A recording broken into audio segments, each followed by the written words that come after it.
Mela wieħed mill-kummenti li ġienu naraw meta n-nies jippostjaw fuq midja soċjali għax ikunu sabu għasfur ferut u ma jkunux jafu x'għandhom jagħmlu.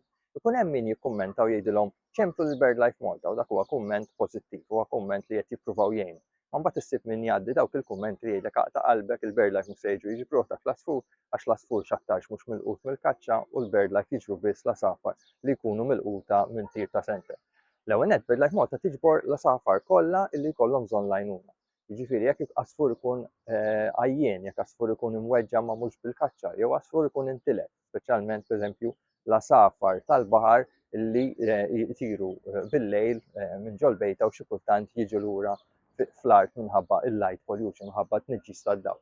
Il-BirdLife Malta tiġbor l-asafar kollha. Naturalment tista' jkun li nitolbu l-għajnuna tal-pulizija xi kultant u anke l-assistenza tan-nies stess li jkunu sabu l-asfur. Naraw jekk jistgħux iġibu l-asfur huma għand il-BirdLife Malta. Dan mħabba r-riżorsi, naturalment m'għandniex ħafna nies li jistgħu jagħmlu dan ix-xogħol u r-riżorsi tagħna huma limitati. Però nassigura lil kulħadd li meta jkun hemm asfur li jkollu bżonn l-għajnuna tal-BirdLife aħna niġbruh. Issa rridu nagħmluha ċara li hemm asafar dawk li huma mhux asafar żlava, normalment ikunu asafar li jkunu tal-farms ngħidulhom jien jiġifieri dak it-tiġiġ pereżempju li qed insibu issa komuni ħafna anke jiġri fil-widien u anke fil-roundabouts, ċertu papri, speċi ta' papri li huma wkoll mhumiex wild, dawk aħna ma nkunux nistgħu nieħduhom fir-rehab center tagħna minħabba li hemm ċertu mart li jiġi trasmess li jista' jagħmel ħsara lill-asafar slava.